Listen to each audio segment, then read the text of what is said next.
Olá, bom dia, boa tarde, boa noite. Saudamos a todos os estudantes que pesquisam, que amam e gostam da cannabis medicinal. Nós estamos hoje na 11ª aula da cannabis. Estamos bem na metade do curso. 5 de maio de 2020. E teremos hoje um médico veterinário, Dr. Bruno Peroso. Os bichinhos, os animais também fazem uso da cannabis com resultados maravilhosos. Assim como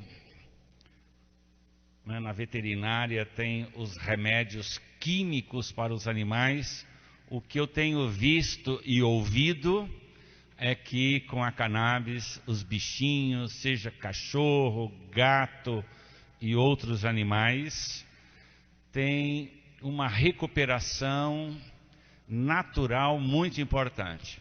Nós estamos falando de uma planta. Tem o Dr. Jaime Brunin, que ele diz que tem um livro que ele escreveu, A Cura pela Natureza. Ter saúde pela natureza. E a cannabis, sendo uma planta, ajuda muito.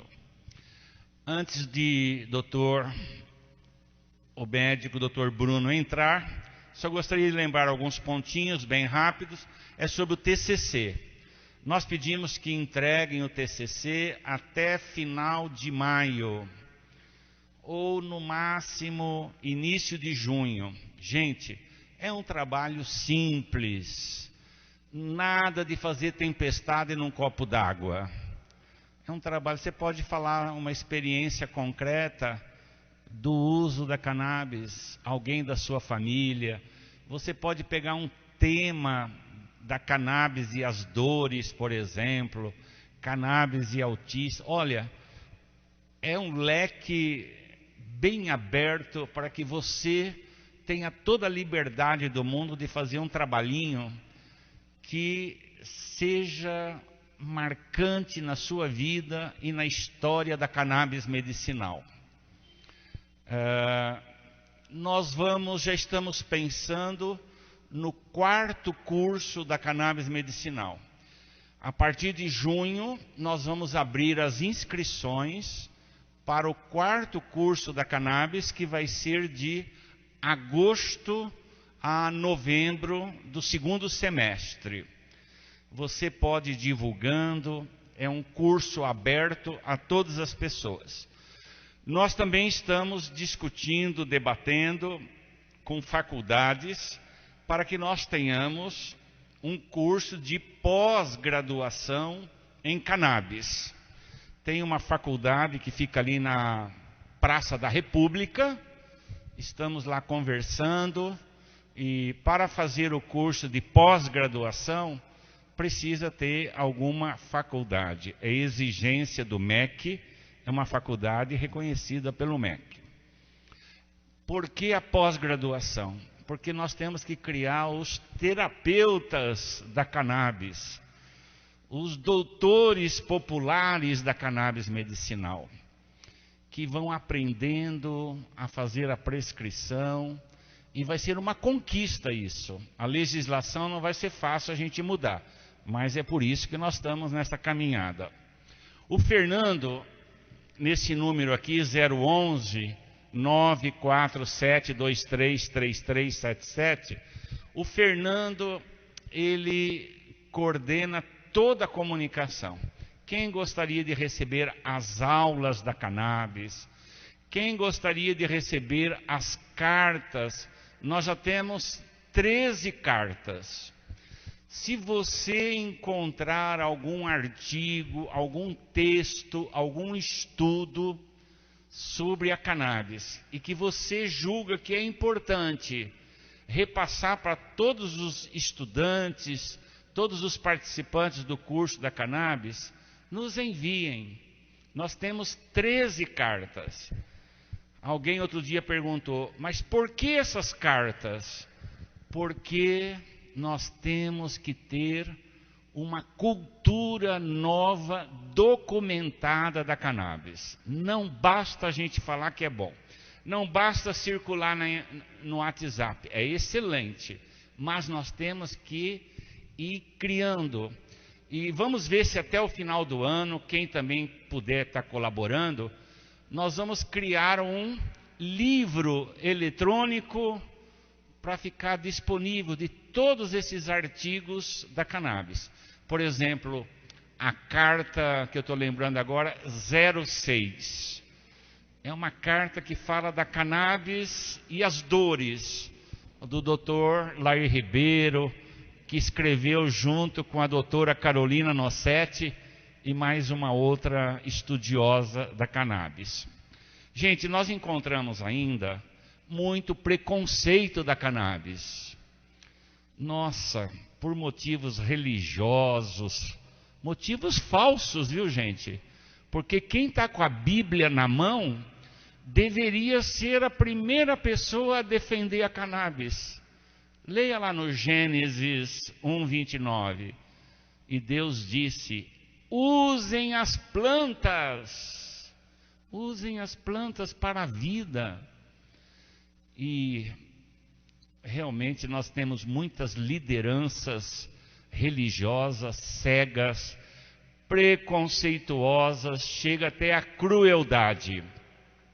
Negar em nome da religião a cannabis para uma pessoa que tem dores, que tem autismo, que tem outras doenças, isso para mim beira até mais do que crueldade, um crime. Mas nós vamos vencendo isso, né, gente? Isso que nós estamos fazendo aqui. Aqui tem, na nossa escola da cannabis, tem muita gente que rompeu com o preconceito e hoje é uma militante, um militante da cannabis medicinal. Viva a cannabis medicinal!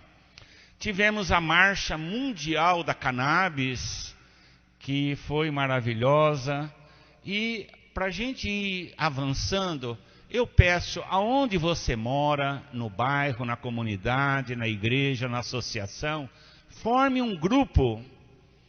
Agora nós estamos nesse período da pandemia, mas vai articulando via WhatsApp. Muitas pessoas, a doutora Eliane, ela diz que 10 milhões de pessoas no Brasil poderiam ter seus sofrimentos aliviados usando o óleo da cannabis. Por isso, a nossa luta é que todas as famílias possam plantar. O óleo está muito caro, gente. Está muito caro o óleo. É um preço que está excluindo os mais pobres de fazer uso do óleo da cannabis. As notícias da cannabis, quem gostaria de receber as notícias da cannabis e do curso de naturopatia, pode pedir para o zap 011 99943 2646. Semanalmente nós passamos as notícias do curso de naturopatia. Eu pediria do curso de saúde preventiva. Todas as pessoas que fazem o curso de cannabis ajudaria muito a ler as cartas. Nós já temos mais de 40 cartas do curso de saúde preventiva. É só pedir então aqui nas notícias que você vai estar recebendo. Nós estamos acompanhando lá em Brasília a lei que tem o direito de ter associação e plantar, de você plantar na sua casa. Então, no mês de maio ou junho, uma das aulas nós vamos fazer com os deputados de Brasília que devem aprovar esta lei. Aqui em São Paulo é o Paulo Teixeira. Então eu peço, nós vamos estar colocando o nome dos 30 e tantos deputados, e cada um no seu estado vai pressionar o deputado.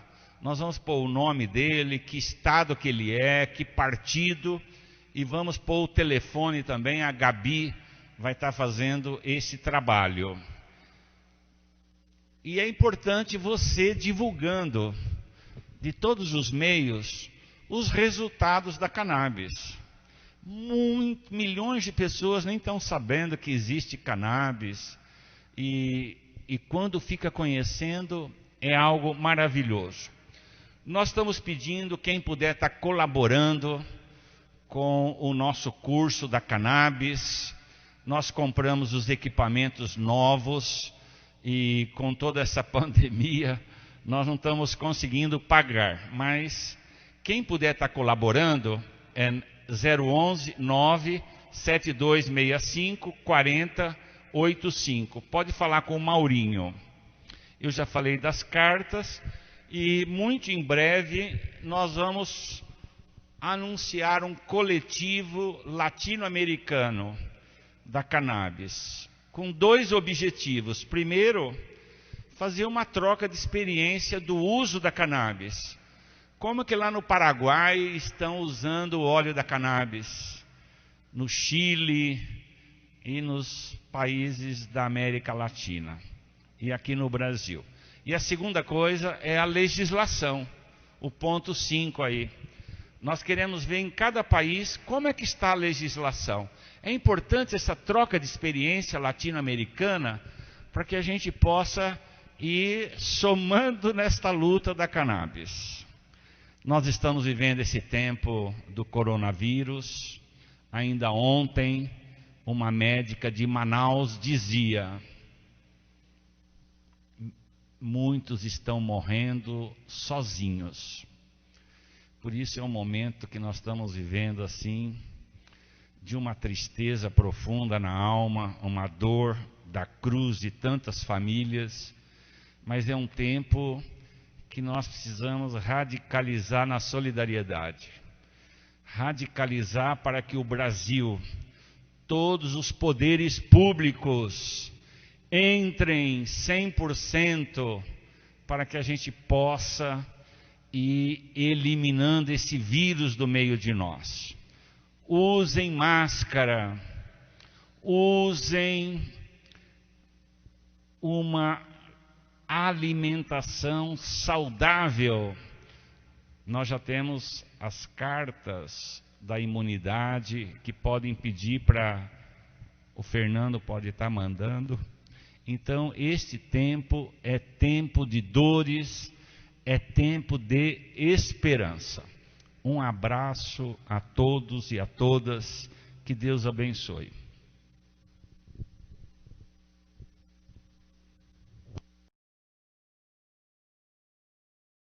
Essa aqui é a Julie. Ela é uma cachorra nova e ela convulsiona desde filhote. Eu já cheguei a levar ela para o veterinário umas 3 vezes por causa de convulsão, de tanto que a gente assusta. Ela fica muito ruim, ela endurece o rabo, entorta assim pra cima, sabe? Ela estira as patas assim, fica te olhando com aquele ar de desesperado e balançando a cabeça assim e babando. É horrível. E isso leva à morte mesmo, porque numa hora o coração pode não aguentar, eles morrem de infarto, não é a convulsão, mas eles morrem de infarto. A gente reside no interior. Em fevereiro eu fui até São Paulo para buscar o remédio para tratar a minha ansiedade. Estava me tratando normal. E nesse dia ela estava convulsionando. Eu me lembrei do canabidiol. Aí eu fui lá numa de desespero e joguei umas 10 gotas para dentro da boca da cachorra. E coisa que eu tinha visto na internet uma vez, uma criança separada uma convulsão. E para minha surpresa, ela começou em menos de 2 minutos, o rabo desentortou, ela começou a arfar, as patas ainda estavam um pouco rígidas e foram soltando, e ela ficou super bem. 3 gotas de canabidiol todo dia para ela. Cachorro é outra, porque quando ela fica em convulsão, que a gente dá o Gardenal, o diazepam, ela fica ruinzinha, ela fica meio chapada, fica estranha. Com o canabidiol não, com o canabidiol ela fica super esperta, brinca, tal. E vai tomar remédio, vai tomar remédio. Vamos pegar o remedinho? Vamos pegar o remedinho? Ai, vamos pegar o remedinho da Juju. É. Você vai tomar seu remedinho? É o seu remedinho?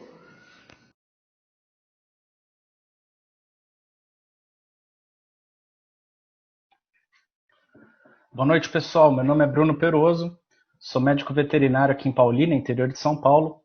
Já trabalho com cannabis medicinal para animais de companhia, cachorro e gato, há mais ou menos 1 ano e meio, 2 anos, e fui convidado pela Gabi para a gente bater um papo sobre o assunto. Primeiro de tudo, queria agradecer o convite. Para mim é sempre uma honra poder conversar sobre esse assunto que anda tão em evidência, né?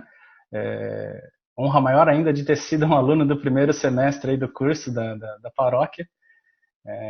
E quero aproveitar a oportunidade para agradecer e parabenizar, né, a Gabi, o Fernandão, o Padre Ticão por todo o trabalho maravilhoso que vocês fazem aí. Desejo muita luz e vida longa na caminhada. Então vamos lá. Para a gente começar a falar de cannabis medicinal na veterinária, a gente tem que entender onde ela atua, que é o sistema endocannabinoide. Todos os animais possuem esse sistema e ele é bastante jovem comparado aos demais sistemas do organismo. Para a gente ter uma ideia, comparativo, nosso sistema circulatório foi descoberto mais ou menos em 1578, o sistema linfático 1622, o endócrino responsável pelos hormônios em 1905 e o nenezão aí endocannabinoide entre 1988 e 1991. Então é uma coisa muito recente, a gente tem muito caminho para desbravar ainda. O que é o sistema endocannabinoide? Ele é um conjunto de receptores e enzimas que vão trabalhar como sinalizadores para os processos do corpo. Eles estão espalhados no corpo inteiro, em membranas celulares do cérebro, alguns órgãos, né, tecidos conjuntivos, glândulas, células do sistema imunológico. E cada parte do organismo, o sistema endocannabinoide ele vai executar uma tarefa diferente. No entanto, o propósito dele é sempre o mesmo, é trazer a homeostasia, né? O equilíbrio do organismo. A gente entende que uma doença é o desequilíbrio e a cura, ou pode ser o equilíbrio, a homeostase, buscar a cura dessa doença. Ele tem basicamente 5 funções, que é relaxar, comer, dormir, esquecer e proteger. Pô, esquecer também esquecer é super importante. Processo de estresse pós-traumático é de extrema importância a gente poder esquecer isso aí que traumatizou para a gente ter uma vida tranquila, um futuro mais calmo, né? Sem aquele martelado lá da consciência. O sistema endocannabinoide ativado, ele vai atuar ou modular algumas funções. Então ele atua como analgésico, vai modular a temperatura do corpo, vai modular a pressão sanguínea, trabalhar os efeitos neuroprotetores e anti-inflamatórios, ele vai atuar como anticonvulsivo, antitumoral, antimetástase, que é a proliferação das células neoplásicas, né, para outros órgãos ou para o corpo todo, vai trabalhar como antioxidante, antiemético, que é a capacidade de cortar a vontade de vomitar. Ele pode ser também ansiolítico, que é cortar a ansiedade, ou ansiogênico, a gente vai ver isso daí mais para frente. Ansiogênico é a capacidade de causar ansiedade. Ele vai regular nosso humor e vai regular o sono também, dentre outras funções. Aqui um esqueminha básico do sistema endocannabinoide no cão e no gato, para a gente entender um pouquinho onde ele se localiza.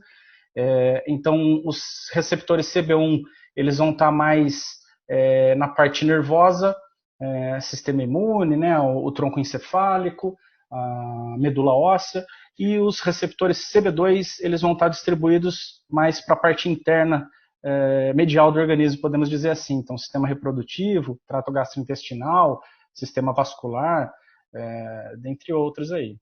Vou falar um pouquinho agora de cada grupo de espécie, né, para a gente saber como eles atuam.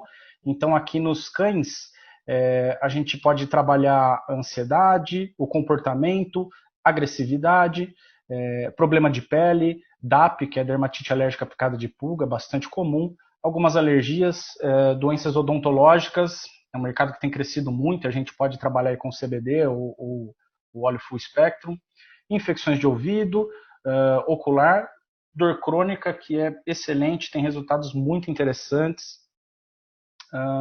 No gato agora, trato urinário, super comum os felinos terem problemas de trato urinário, pode trabalhar as doenças infecciosas, problemas digestórios, obesidade, ansiedade, problemas comportamentais, problema de pele, também doença odontológica, fratura óssea, trato respiratório, também a gente consegue ter bons resultados.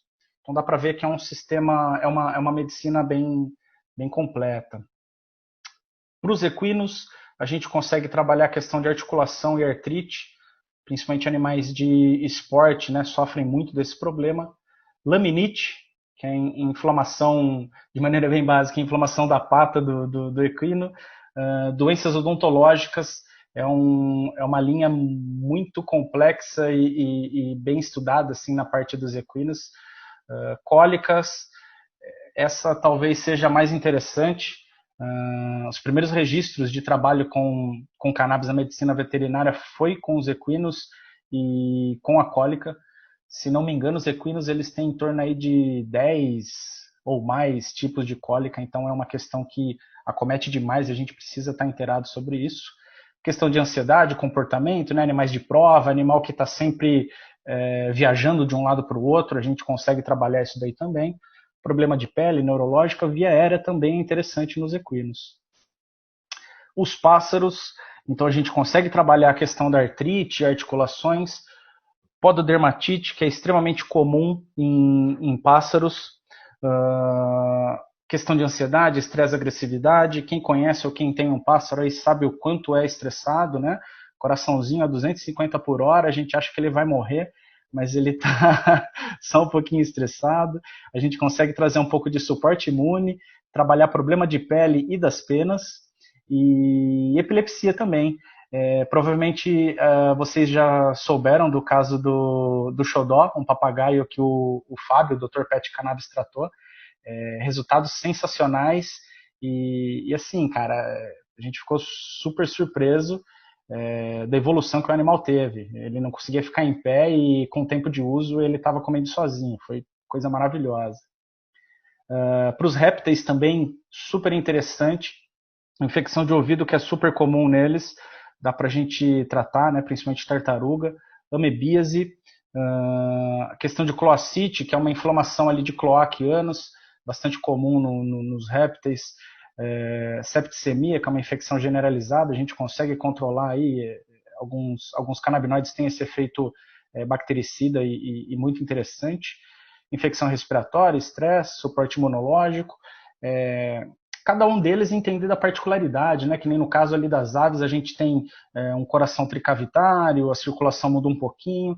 No caso dos répteis, levar em consideração o sistema porta-renal, né, que em caso de estresse ele acaba mudando essa circulação dele, fazendo uma excreção mais rápida do medicamento, sem afetar toda a circulação sistêmica. É óbvio que falta informação. Como é uma coisa recente, a gente não tem um estudo tão aprofundado nesses quesitos, mas sempre vale a pena se atentar para isso. Para os animais de pequeno porte também, coelho, gerbil, ferret, hamster, estão super na moda, né? A gente consegue trazer um suporte para a imunidade deles, aliviar a ansiedade ou estresse, hipovitaminose, que é super comum, saúde bucal, são animais, principalmente coelho, né? Os roedores são animais ipsodontos, o dente não para de crescer, então geralmente a gente pode ter algum tipo de inflamação e dá para ser tratado com isso também. Tumor, problema de pele, mobilidade, então é uma coisa bem abrangente, é uma medicina bem abrangente, a gente consegue ter sucesso aí numa abordagem multidisciplinar e vale a pena a consideração. Então, resumindo de forma básica o sistema endocannabinoide, a gente pode dividi-lo em 3 setores, sendo os receptores endocannabinoides, os próprios endocannabinoides e as enzimas. Os receptores endocannabinoides eles são definidos em 2 tipos, seria o CB1, que tem a neuromodulação primária, e o CB2, que ele tem a imunomodulação primária. Então, no CB1 a gente vai fixar principalmente anandamida e THC, e no CB2 o 2-AG, que é o 2-aquidonoilglicerol, e o CBD. A gente tem que entender que ele funciona como um sistema de chave-fechadura, sendo os receptores a fechadura e os endocannabinoides ou fitocannabinoides as chaves. Então, eles precisam dessa conexão, né? A anandamida precisa se ligar ao CB1 ou o THC se ligar ao CB1 para executar os seus efeitos. Endocannabinoides. Então, os dois mais conhecidos que a gente tem são a anandamida e o 2-AG, 2-aquidonoilglicerol. Endocannabinoide por quê? É um canabinoide que ele é produzido por nós mesmos. Então, endo, né, interior, dentro, canabinoide. E é uma parada tão engraçada que você vê o anandamida, né, no sânscrito. Ananda de êxtase, felicidade, prazer, e amida substância química. Então a gente pode chamá-la de substância química do prazer, da felicidade. Ela tem um comportamento parecido com o THC, ou na verdade o THC tem um comportamento parecido com a anandamida, e o 2-AG, 2-aquidonoilglicerol, relativo ao CBD, certo? Então, se nós produzimos endocannabinoides, a gente também tem que destruí-los de certa forma, né? E aí entram as enzimas.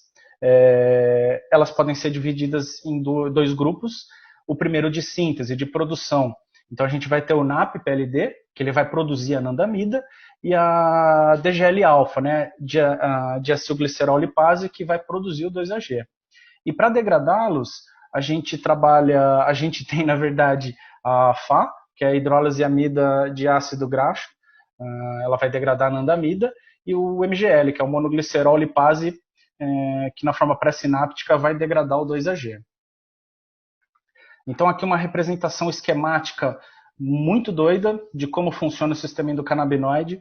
Não precisa ficar nervoso, a gente vai trocar uma ideia sobre ele, como funciona. Aqui a gente vê alguns números, 1, 2, 3 e o 4. Então basicamente 1, né, neurônio pós-sináptico aqui à direita, neurônio pré-sináptico à esquerda.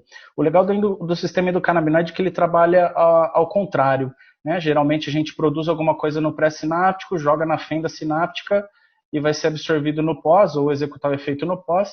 E aqui no sistema endocannabinoide, a gente produz no pós para atuar na fenda sináptica, né? O espaço entre um neurônio e outro, e ele vai ser absorvido no pré-sináptico. Isso aqui é muito legal, é bem interessante. Então aqui o número 1, os endocannabinoides eles vão ser sintetizados e liberados nessa membrana dos neurônios pós-sinápticos, seguindo a demanda depois do influxo de cálcio, da entrada de cálcio. Então o cálcio vai entrar e vai liberar esses endocannabinoides. Depois de liberado, eles vão ativar os receptores pré-sinápticos CB1 e restringirem a atividade neural. Né? Aqui o número 2. Número 3, aqui embaixo e aqui no meio. A anandamida e o 2-AG eles vão ser removidos da fenda sináptica, sendo recaptados na pós e na pré-sináptica e na pré-sinapse respectivamente. Então, depois de liberados e executados a função, eles vão ser removidos da fenda, né, por captação na pós e no pré. E aí, aqui no 4, dentro dos neurônios, a anandamida vai se acoplar a um receptor chamado TRPV1, que ele vai ter um comportamento oposto ao da ativação do receptor CB1, e ela vai ser hidrolisada pela FA, aquela enzima que já havia falado para vocês. E o 2-AG, 2-aquidonoilglicerol, ele também vai ser absorvido e hidrolisado pela MGL. Então, canabinoides, vamos conversar um pouquinho sobre eles para a gente entender um pouco dos efeitos ou do que eles executam nos nossos organismos. Os canabinoides. Canabinoide é um termo genérico para descrever algumas substâncias, né, sejam elas naturais ou artificiais, que vão ativar os receptores canabinoides do tipo 1 ou tipo CB1 ou tipo CB2. Eles englobam os fitocannabinoides, que são os compostos produzidos pela planta do gênero cannabis, e estruturalmente relacionados com THC e CBD. Os endocannabinoides, eles são encontrados no nosso sistema nervoso e imunológico, isso daí de todo o reino animalia, então animais e seres humanos, e eles também vão ativar alguns receptores endocannabinoides. Existe também os receptores os canabinoides sintéticos, mas esses eu acabo descartando, isso é uma posição particular, tá? Eu acredito que não vale a pena perder muito tempo com canabinoide sintético. Ao contrário dos endo e dos fitocannabinoides, a gente já relatou morte por uso deles, então eu acredito que não seja uma substância interessante aí para que se estude. Ponto de vista particular, tá, pessoal? Fiquem à vontade aí para descobrir e correr atrás disso. Então, conforme falado, os endocannabinoides mais conhecidos são a anandamida e o 2-AG, e os fitocannabinoides são inúmeros, encontrados nas plantas do gênero cannabis, e eles possuem formas ácidas, as formas brutas e as varinas. O que seria forma ácida e forma bruta? Bruta é o THC.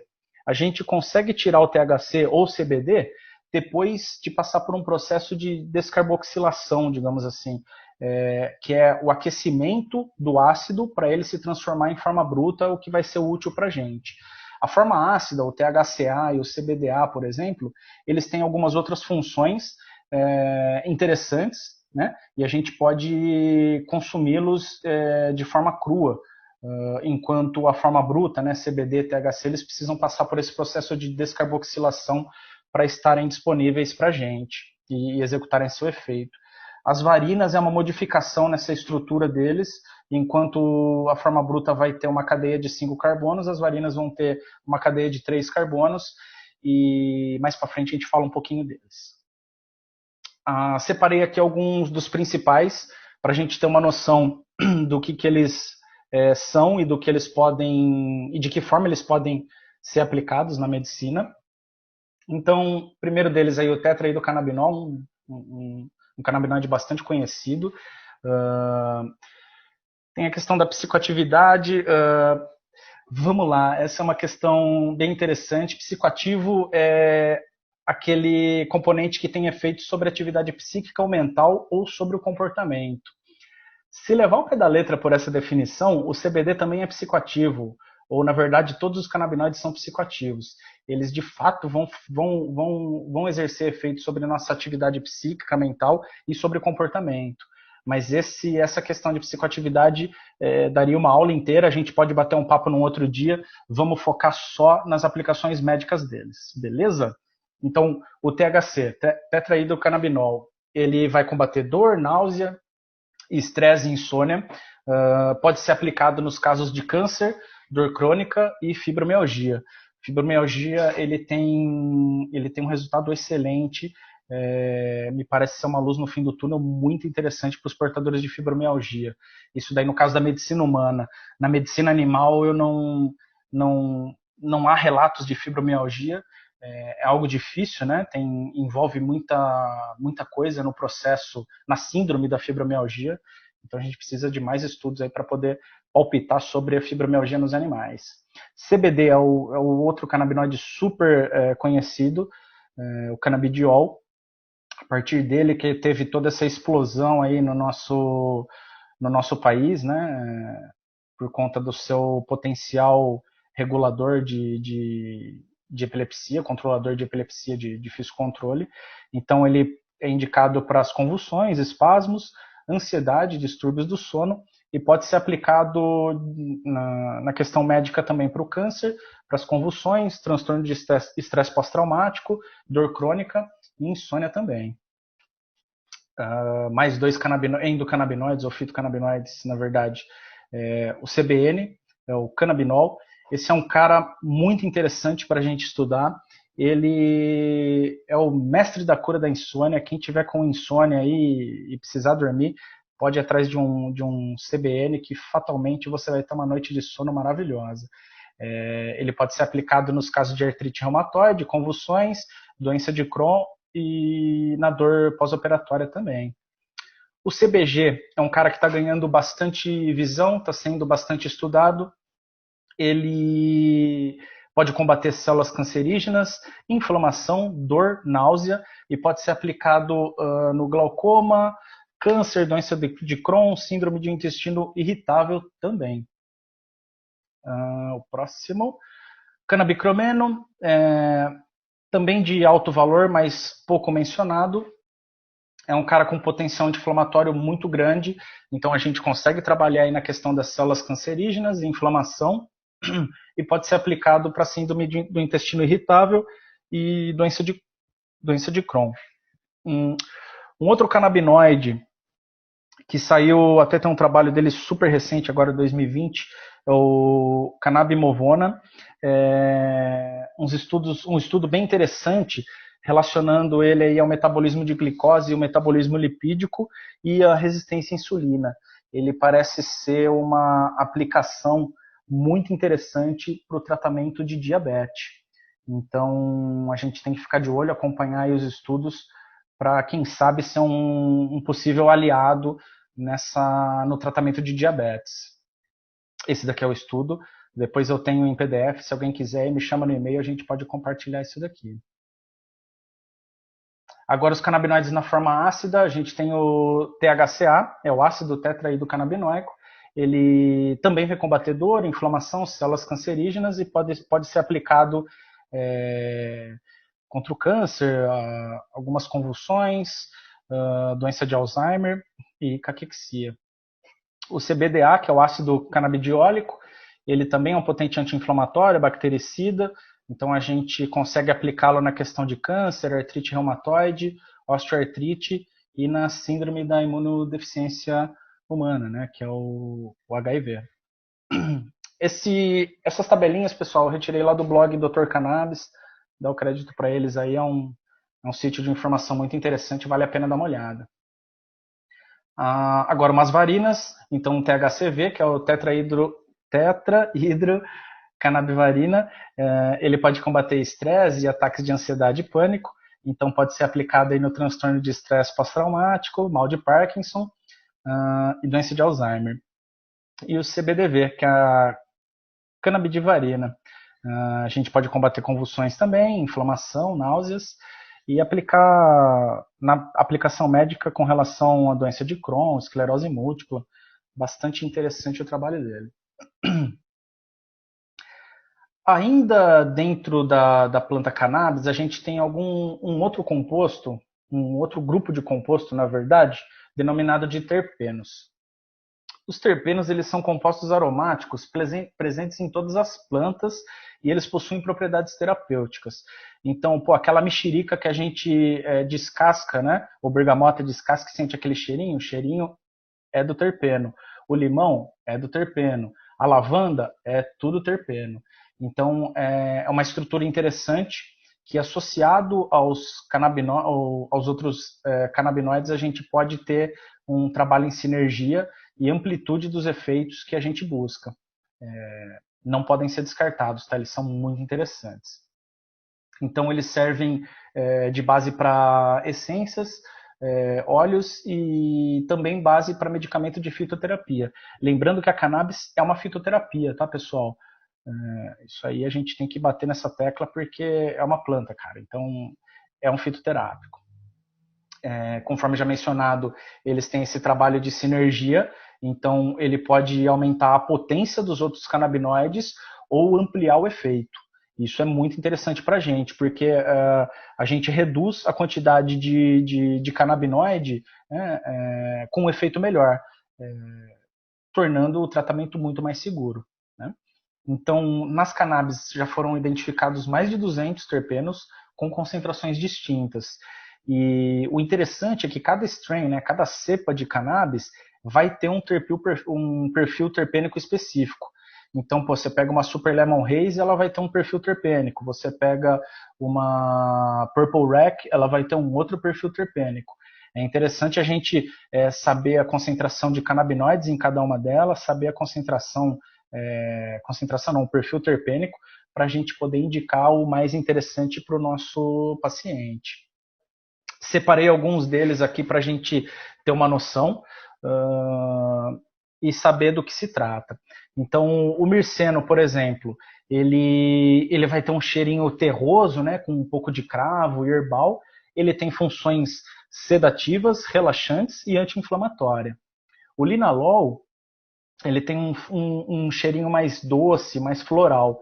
Ele é um ótimo sedativo e ansiolítico. Ele também vai trabalhar a questão da depressão e pode ser encontrado na lavanda. O limoneno, ele é um perfil mais cítrico, ele alivia o estresse, ajuda a melhorar o humor, tem um potencial anti-inflamatório muito interessante e também antisséptico.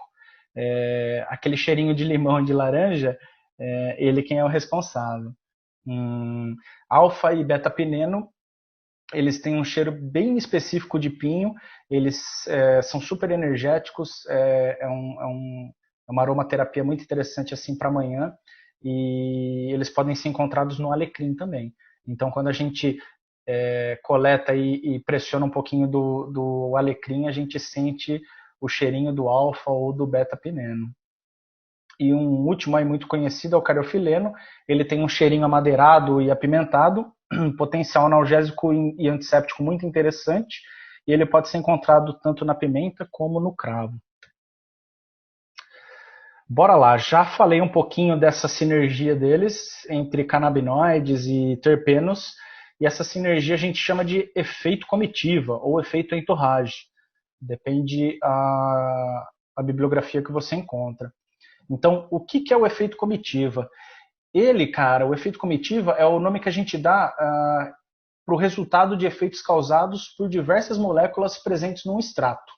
Eles vão atuar de maneira conjunta, proporcionando uma ação sinérgica que vai produzir um efeito final, que é o efeito que a gente busca. Então, a diversidade de moléculas presente no extrato permite que o princípio ativo, o THC ou CBD, seja usado em menor quantidade a fim de obter o maior efeito desejado. Então, efeito comitiva, ele é muito importante, a gente não pode desconsiderá-lo. Quando o pessoal fala assim, vou dar só CBD e tal, cara, vamos pensar direito, vamos trabalhar essa questão do efeito comitiva. Se a gente for trabalhar só com CBD isolado, vai ser um tratamento super caro, a gente vai ter que ter uma dose super alta para buscar o efeito que talvez não seja tão completo quanto do efeito comitiva, né, de outros canabinoides associados. E ele é muito interessante por conta dessa ação sinérgica.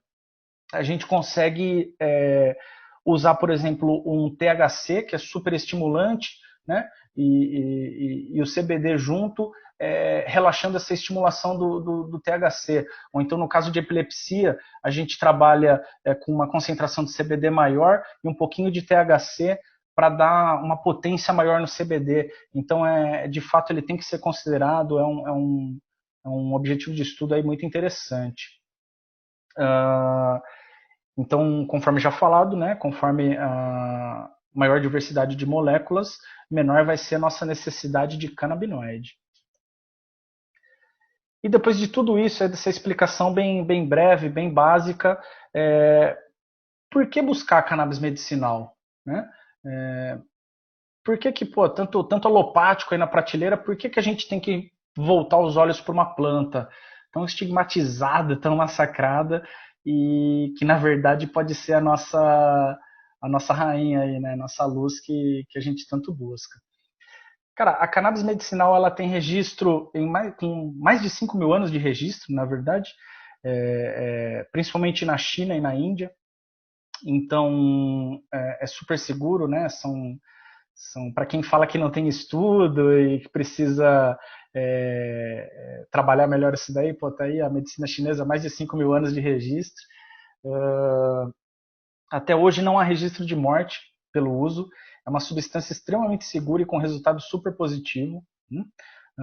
A gente pode chamá-la de carro-chefe, talvez, ou como adjuvante numa abordagem multidisciplinar. Isso tem crescendo bastante.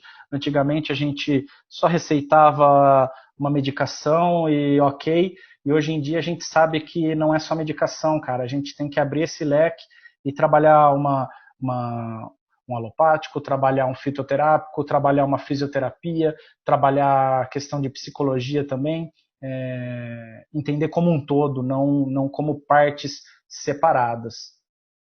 Qual a vantagem de se usar cannabis medicinal? A produção é muito fácil, tá? A gente não precisa ficar dependente de laboratório, mas quem quiser ser dependente de laboratório, ok, o acesso está bem fácil. É uma medicina de baixa toxicidade e efeitos colaterais bem baixos também, ou quando existe eles são breves. A adequação da dose é super fácil, dentro de uma faixa de segurança, então a gente consegue trabalhar, chegar nessa dose ideal com segurança. E o interessante é que ela tem efeito sistêmico geral, ela vai atuar em todas as células e tecidos, buscando sempre a homeostasia, o equilíbrio do organismo. Como curiosidade aí, dá para destacar que a cannabis ela tem um potencial terapêutico 20 vezes maior do que o ácido acetil salicílico, né, a aspirina, e ela também é 2 vezes mais potente do que a hidrocortisona, o anti-inflamatório esteroidal aí amplamente utilizado, que tem alguns efeitos colaterais bem danosos, né? Contraindicações. Claro que nem tudo é um mar de rosas, a gente tem que saber dos perigos que ela causa. Contraindicação, ou pode ser chamado também de atenção. Eu já vi trabalhar com cannabis medicinal em vários problemas, e a gente pensando que ela poderia ampliar esse problema, acabou sendo até a solução. Então, um que a gente chama a atenção é para o caso de doença cardiovascular. Então, a doença cardiovascular, a gente vai ter a alteração de pressão arterial, né, ocasionando uma hipotensão, que é a diminuição da pressão arterial, levando a síncope, ao desmaio, né? Isso por conta do efeito inotrópico negativo que o receptor CB1 executa. Inotrópico negativo é o efeito de baixar a força de contração do coração, então logo você vai diminuir o volume de sangue por minuto, né, que é o correspondente ao débito cardíaco. Então diminui força de contração, diminui o débito cardíaco, o volume de sangue por minuto que a gente consegue bombear. Essa afirmação tem um registro num estudo bem interessante, acho que está aqui, canabinoides que agem nos receptores CB1, então vale a pena a gente dar uma lida também. Contraindicação também nos casos de prenhez, então a gente sabe que o CBD ele permanece até 6 horas no leite materno. Não existem estudos demonstrando a segurança da administração, então sempre pé no chão, questão de lactação aí é importante a gente se conter um pouco. E entra no caso também de jovens, né, a questão da neurogênese. A neurogênese é a capacidade do nosso organismo de produzir neurônios, e a gente sabe que enquanto jovem a gente tem essa função normal. Depois de idoso, né, adulto, idoso, ela decai bastante. Os canabinoides eles têm a capacidade de favorecer a neurogênese. Então, se a gente entra com canabinoide num organismo jovem, pode ser que o organismo entenda isso daí e fala, já está vindo alguma coisa de fora, eu vou ficar um pouco preguiçoso aqui, se eles estão dando essa neurogênese para mim, eu não vou trabalhar. Então, acho que é uma coisa que a gente tem que ter bastante prudência para trabalhar em jovens, tá? Outros pontos que eu acho interessante evidenciar, questão do fígado. Então, animais com fígado sobrecarregado, vale a pena o pé no chão, pede uma função hepática, dá uma analisada no fígado. Mais para frente eu vou falar um pouquinho dele e a gente vai ver que é possível trabalhar com segurança. A mesma questão dos rins, um animal aí com uma insuficiência renal aguda, uma insuficiência renal crônica, pé no chão. Vamos pedir uns exames. Quanto mais munido de informação a gente tiver, mais eficaz vai ser o tratamento e maior a probabilidade de eficácia também. Toxicidade. Vamos falar um pouco dessa questão de intoxicação, né? Se ele pode causar intoxicação nos organismos. Então, a gente sabe que a DL50 em cães ela é acima de 3.000 miligramas por quilo de THC. DL50 é a capacidade da gente de causar morte em 50% de uma população testada. Então, 3.000 miligramas por quilo de THC é muita coisa mesmo. Talvez um cão pode alcançar isso daí comendo algumas plantas de cannabis, mas por óleo a gente teria de dar um volume grande ou ser um óleo bastante concentrado. Então dá para saber que a gente tem uma margem de segurança muito legal para trabalhar. Um ponto que vale a pena tocar, os cães eles possuem uma concentração muito maior de CB1 no cerebelo do que as demais espécies. O que isso significa? O cerebelo, ele é o cara que recebe o impulso nervoso das articulações, musculatura, tendão e controla equilíbrio também. Então, sabendo disso, a resposta primária à intoxicação de cannabis vai ser a ataxia, que é esse descontrole ou desequilíbrio, né? Então, prudência, saber que é possível intoxicar, mas saber também que é possível trabalhar com segurança.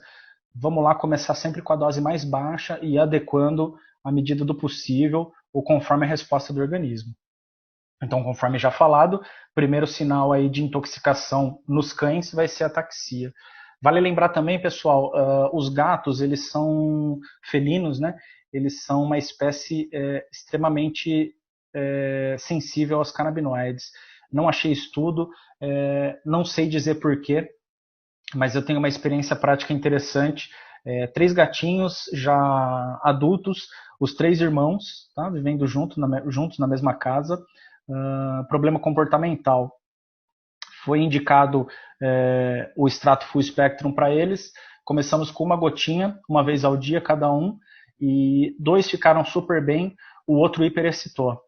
Então você vê que como a coisa é doida, né? O mesmo extrato, a mesma dose, indivíduos irmãos, basicamente ali com a mesma genética, 2 deles se deram bem, um hiperexcitou. Então, sempre muita prudência.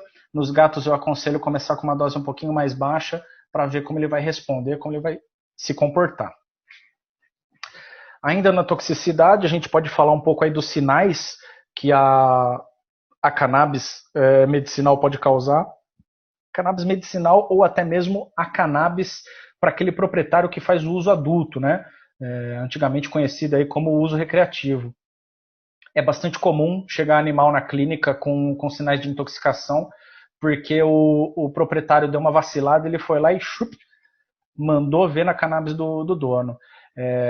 Geralmente eles vão chegar com falta de equilíbrio, né, em coordenação, resultado da ataxia. Demonstram também muita fraqueza e fadiga, aquele animal que vai ficar no cantinho viajando, literalmente. Salivação excessiva, em alguns casos vômito, midríase ou pupila dilatada, diminuição ou aumento da frequência cardíaca, pode acontecer um ou outro, geralmente tem uma diminuição, se for no caso de intoxicação com uma concentração maior de THC. Alterações de temperatura, ela pode vir tanto mais baixa quanto mais alta que o normal, e muito raramente incontinência urinária e fecal. No caso de intoxicação, pessoal, não tem muito o que fazer.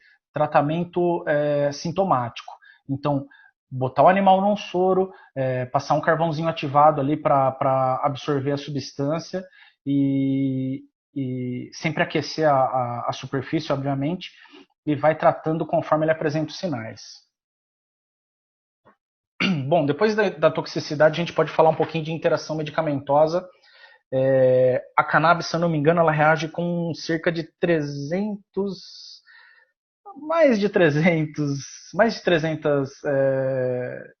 fármacos. Então é legal a gente ter um pouco de atenção com isso, fazer aquela anamnese bem completa, perguntar para o tutor, né, todo o protocolo, toda a medicação que o animal está sob uso. Interação medicamentosa, a gente tem que se ligar bem aí na questão do citocromo P450, ele é encontrado no fígado e é o grande responsável por metabolizar boa parte dos fármacos que o organismo ingere. Então ele vai funcionar, na verdade, quando a gente administra o óleo full spectrum, o CBD, ele funciona como um inibidor concorrente do P450, e ele vai inibir a habilidade de metabolizar outras substâncias. Então, por consequência, essas substâncias elas vão ter um tempo de processamento aumentado e ela vai ficar mais tempo circulante no organismo também. Então, aqui tem um trabalhinho que fala sobre isso, bem interessante. Ainda no citocromo P450, ele é o responsável por metabolizar fármacos que a gente usa comumente na rotina clínica. Então, o ibuprofeno, né, que é um anti-inflamatório, naproxeno, a acetaminofeno, a codeína, a alprazolam, a atorvastatina. Então vale a pena essa entrevista bem específica com o proprietário, a fim de que ele nos aponte todo o tratamento que está em decorrência aí do animal, para que a gente não coma bola, né, ou readeque as doses. Geralmente a gente entra com a medicação, com a medicina endocannabinoide, com o extrato, espera o organismo se adaptar, e depois de um tempo a gente vai reduzindo, readequando a dose dos alopáticos, certo? Questão ainda do CBD específico. Ele inibe as enzimas CYP236 e a CYP2C9, que vai alterar o metabolismo de drogas como o omeprazol, né, um protetor gástrico, risperidona, diclofenaco e a varfarina. O diclofenaco, essa informação aí, na verdade, ela é de humano, tá? O diclofenaco a gente não usa para animais de maneira nenhuma, então pode cortá-lo daí. E a varfarina, ela tem uma relação mais específica com o THC. Então, eles também, essa relação deles vai acabar aumentando o efeito dessas medicações por conta do seu aumento de concentração no organismo. Ainda na interação medicamentosa, os anti-inflamatórios não esteroidais, então a gente sabe que o THC ele vai antagonizar o efeito. Se a gente entra com anti-inflamatório esteroidal para aliviar uma dor aguda aí do bicho, pode ser que com o extrato a gente não tenha a eficácia pretendida, né?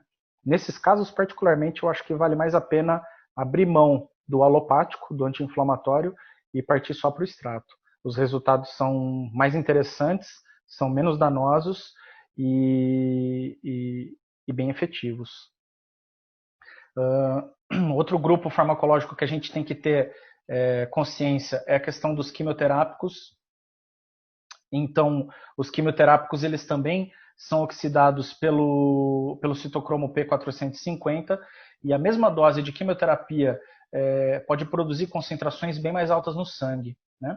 Então, se a gente não ajustar a dose do quimioterápico, ele pode se acumular no organismo e apresentar os níveis bastante tóxicos, certo? Então, se for optar por trabalhar quimioterapia e extrato, procura entrar com a dose basal aí de quimioterápico. Não chega de voadora não, que pode dar problema. Um outro grupo que a gente tem que ter atenção são os antidepressivos. Ele vai aumentar a concentração sérica, né, dos inibidores seletivos de recaptação de serotonina, bastante conhecido da gente, que é a fluoxetina, a paroxetina, citalopram. Ele também vai aumentar a concentração sérica dos antidepressivos tricíclicos e antipsicóticos. Os tricíclicos eles são bastante utilizados aí no controle da dor crônica. Então, para um animal que a gente vai tratar com dor crônica, entra depois de uma semaninha, 10 dias, já começa a trabalhar a questão da gabapentina, do tricíclico, para que a gente não corra risco aí de intoxicar o bicho também. Outra parte interessante aqui, os sedativos. A gente tem que ter muita atenção.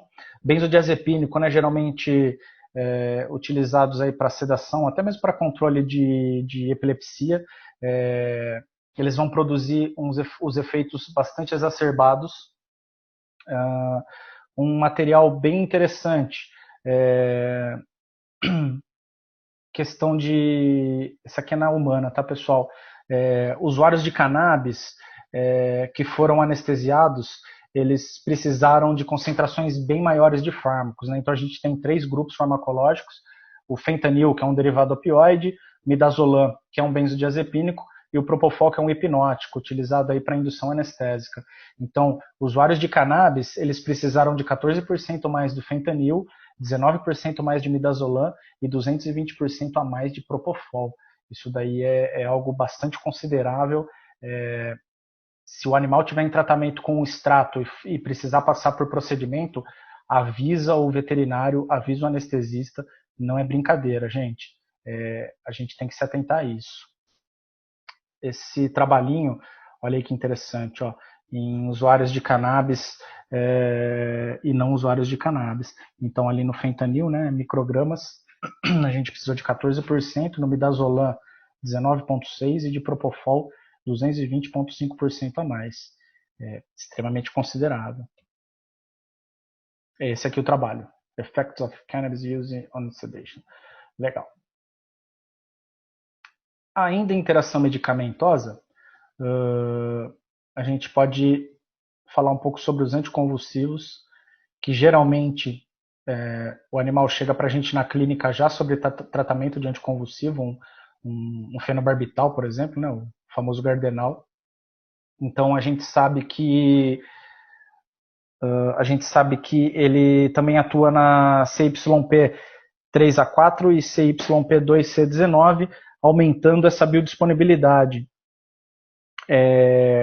Com o extrato, a gente potencializa esse anticonvulsivo e a gente vai torná-lo mais eficaz, com dose mais baixa. Então, por conta dessa concentração, a gente acaba requerendo, na verdade, doses mais baixas. Por isso a necessidade da gente trabalhar primeiro, né, entra com a dose normal, uma dose de extrato baixa, o organismo se adaptou, a gente começa a trabalhar a dose dos anticonvulsivos. Importantíssimo aí para a gente não causar nenhum problema para o animal. Tem um estudo também que observou isso em humanos, tá, gente?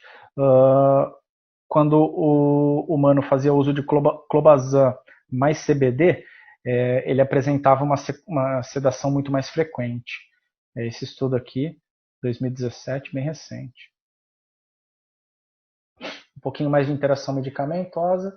Então, com insulina acontece o mesmo esquema. A gente vai diminuir a resistência à insulina e diminuir a concentração de açúcar no sangue. Atenção com os hipoglicêmicos. Então, animal hipoglicêmico, muito pé no chão, começa sempre na dose bem baixa. Vale a pena a gente voltar um pouquinho atrás lá, dar uma atenção para o cannabimovona, né, que é um potencial tratamento para a questão dos hipoglicêmicos. E é isso aí. Vamos que vamos. Legal. Para a gente que tem dúvida com relação aos alopáticos que o paciente toma, eu aconselho esse site, drugs.com. Ele, não sei se eu consigo mostrar para vocês aqui. Anotem esse endereço, pessoal, porque ele é muito legal. Aqui, ó, dá para ver, ó, um total de 338 drogas já são conhecidas e podem interagir com a cannabis. Então, 24 delas têm um efeito exacerbado e 314 um efeito moderado. Chegou o proprietário, ele toma alguma coisa? Ele toma XYZ. XYZ, nunca vi essa medicação. Entra nesse site, busca, dá uma lida sobre isso, que vale a pena. Ele dá uma clareada muito interessante na nossa mente e permite que a gente trabalhe com bastante segurança. Beleza? Dá mais um tempinho aí para vocês copiarem esse site. Depois, se quiserem, pode pegar meu e-mail, eu encaminho para vocês. Vale a pena deixar como favorito aí, que ele é bem interessante.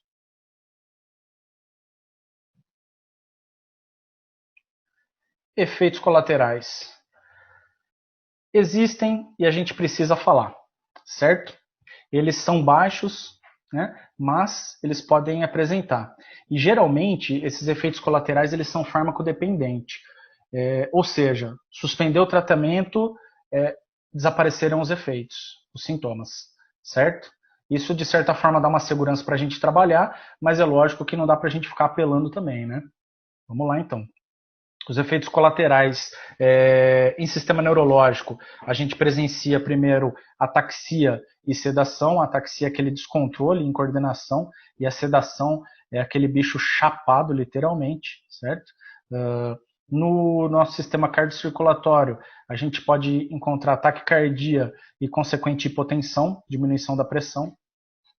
No nosso sistema, ou no sistema urogenital, incontinência urinária. Então, o bichinho ele vai andar e mijar para todo lado, ele realmente não vai conseguir se segurar. Tá?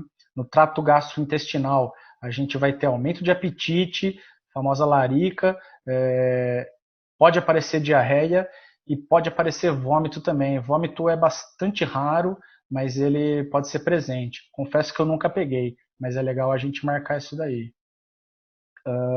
Tegumentar, né, na pele.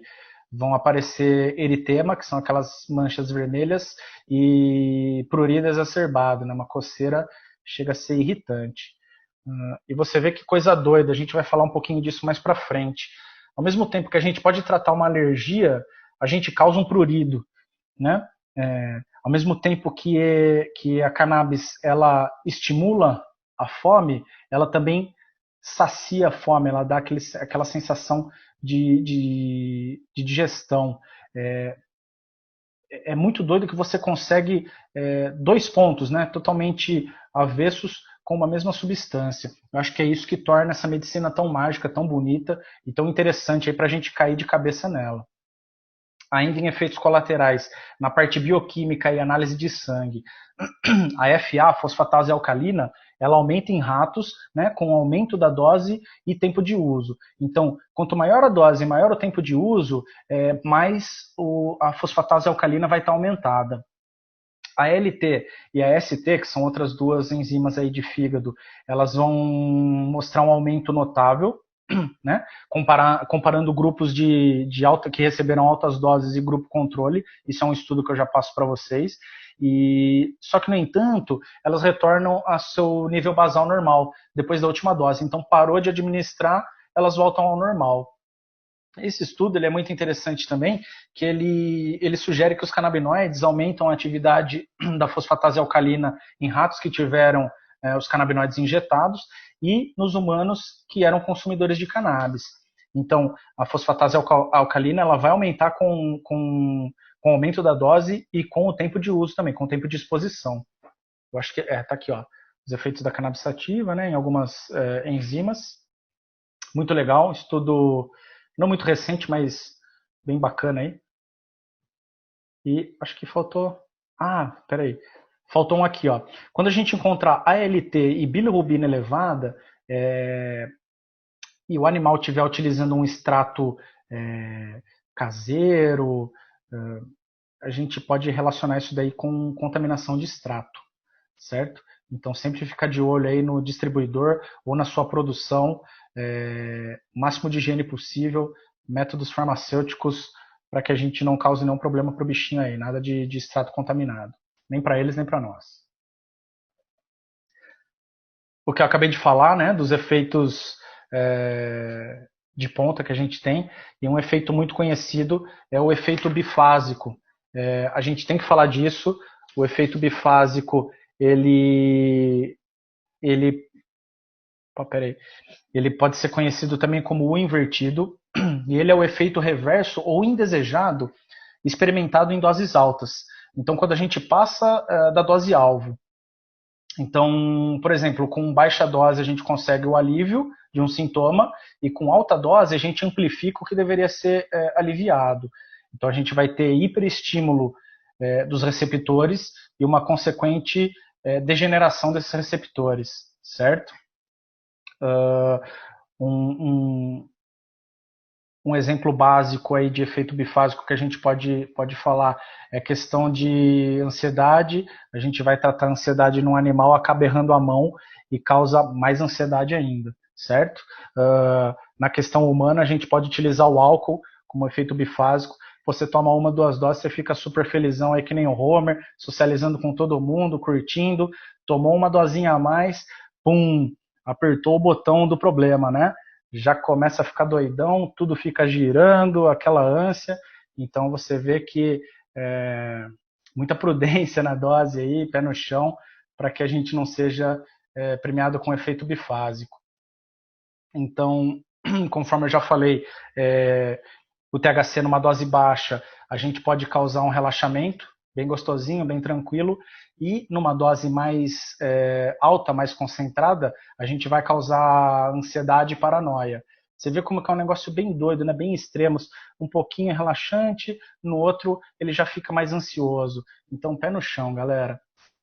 Um estudo bem bacana que dá para a gente apresentar, esse aqui do Calabrese, o THC, ele modula a memória e a cognição de maneira bifásica e dependente da idade.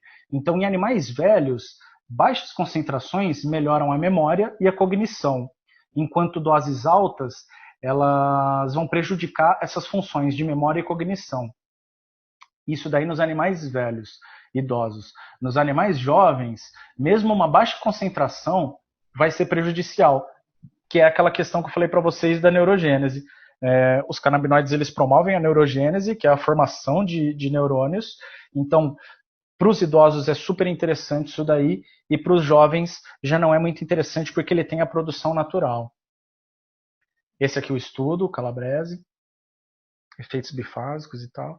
Esse aqui é de 2017. Legal, vale a pena dar uma lida. Com o CBD, se a gente insere dose baixa, a gente pode ter foco, né? Doses mais altas, ele já vira sedativo. Então, olha como que são extremos. É muito doido. E vamos lá. Errou a mão, foi premiado com efeito bifásico. Como que a gente lida com ele? Para evitar ao máximo o efeito bifásico, a gente inicia com as doses baixas, tá? Basal, e vai aumentando gradativamente. Se for extrato caseiro, a gente começa sempre com uma gotinha. Se for o extrato medicamentoso, HempMeds, ProPets, qualquer outra empresa, a gente tenta seguir a dose mais baixa da bula, beleza? Importante para evitá-lo também, conhecer o ratio e a proporção do extrato, né? Ratio, proporção é o que a gente tem de THC para CBD, CBD para THC. Então, evitar tratar a ansiedade com alto THC, porque fatalmente a gente vai piorar o quadro, né? Da mesma maneira que a gente busca foco com baixa dose de CBD, acaba sentando a mão no CBD e larga o bichão lá super sedativo. Pô, foi premiado, passou do ponto, teve problema com o efeito bifásico, para tudo e volta para a dose mais baixa que você teve eficácia. Sem esquentar a cabeça, muita atenção para não apresentar efeito de intoxicação, mas tranquilo, para tudo e volta para a dose mais baixa. Essa daqui é um gráfico do efeito bifásico, então U invertido justamente por causa disso, ele parece um U invertido. A gente vê aqui do lado esquerdo a coluna de poucos benefícios e altos benefícios, e aqui no basal a gente vê baixa dose, dose ótima e alta dose. Então a gente vê que em baixa dose a gente tem poucos benefícios, na dose exata, precisa, que a gente busca, a gente tem os benefícios encontrados, aumentou a dose, deu ruim. Beleza? Vamos para cima. Legal, conforme eu mencionei agora há pouco sobre o ratio, né, que é a proporção dos extratos, vale a pena a gente se atentar um pouco disso para poder indicar de acordo com a enfermidade do animal. Então, a gente sabe que o THC e o CBD eles possuem propriedades medicinais distintas, apesar de algumas serem básicas, outras são bastante distintas. Eles diferem totalmente como agem nos receptores. Então o THC vai no CB1, o CBD vai no CB2 e a gente tem que estar ligeiro com isso.